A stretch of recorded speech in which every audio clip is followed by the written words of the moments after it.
deri në 2028.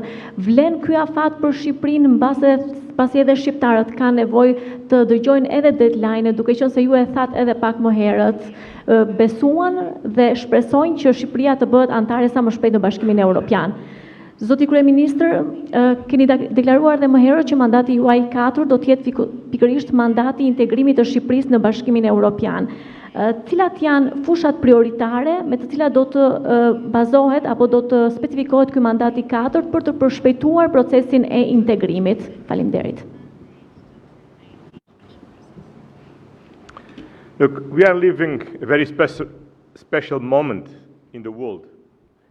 And these very special moments, të veçanta në botë sot, dhe në këto momente të veçanta, më shumë se kur ne kemi nevojë që të përshpejtojmë bashkimin e të gjithë Europës dhe forcën, fuqinë e saj. Dhe kjo na sjell në këtë moment për zgjerimin, sigurisht për Ukrainën, Moldavinë, edhe Gjeorgjinë në rast se ata dëshirojnë, por sigurisht edhe për Ballkanin Perëndimor.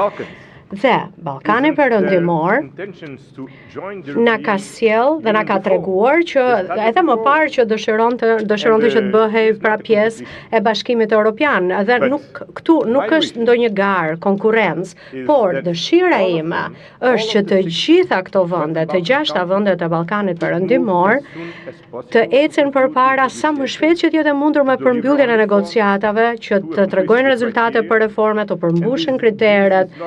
Dhe kjo nuk ka të bëjë vetëm me të bërit e punëve për hir të bërit punëve, por për ndryshimin që do të sjellë për mënyrën se si ne funksionojmë, do të ndryshojë edhe mendësinë, mentalitetin. Ndonjëherë e di, kjo nuk është e lehtë, sepse edhe unë vetë vi nga një vend që jemi bërë shtet antar vetëm përpara 40 vitesh dhe e di se çfarë do të thotë që ndonjëherë vazhdojmë të kemi vështirësi, por kjo është rruga e dur për të ecur përpara.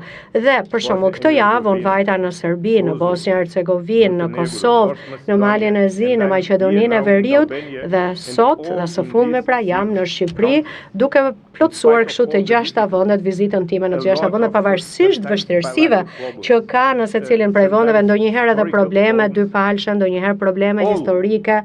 Gjithsesi, të gjitha vendet e Ballkanit Perëndimor kanë një objektiv dhe dëshirë të përbashkët që të bëhen pjesë e Bashkimit Evropian dhe të ecin përpara, të hapin një kapitull të ri. Dhe ajo që unë u them të gjitha këtyre vendeve është, dëgjoni, mund të keni besim tek Bashkimi Evropian, besoni tek ne. Ne kemi një vullnet të qartë politik në Këshillin Evropian. Ne kemi një angazhim të qartë nga Komisioni Evropian. Që ky është momenti i duhur për të arritur këto rezultate dhe duhet ta përdorim këtë moment, këtë çast. E mbaj mend shumë mirë përpara disa vitesh që ne kemi ardhur këtu në Tiranë dhe kemi dëgjuar Edi Ramën kur tha, dëgjone, askush nuk ju beson më, ose që ne do të bëhemi shtet antar, sepse aq shumë herë është thënë sa tashmë ndoshta askush nuk e beson. Por ajo që ka ndodhur në secilin prej këtyre vendeve të Ballkanit Perëndimor gjatë 2 viteve të fundit, por edhe mënyra se si ka ndryshuar Bashkimi Evropian gjatë 2 viteve të fundit, ka ndryshuar tërësisht mendësia edhe në Bashkimin Evropian, pra edhe qasja. Kështu që jam e sigurt që edhe Edi Rama beson tashmë në një gjë që nuk besonte deri diku përpara 2 vitesh. Kështu që kjo do të thotë që tashmë kjo gjë është e mundur. Për mua, edhe kur përpiqem madje, që e zëm, edhe nëse do harroj për Ballkanin Perëndimor, se sa herë hy në zyrë çdo ditë,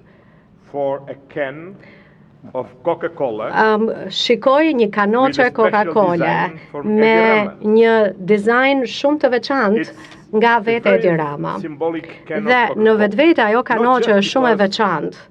Është simbolike, jo vetëm për faktin që e kishte projektuar e ka dizenjuar Edi Rama, por sepse kur isha për vizitë në zyrën e tij përpara disa vitesh në një cilësi tjetër, ai më ofroi një libër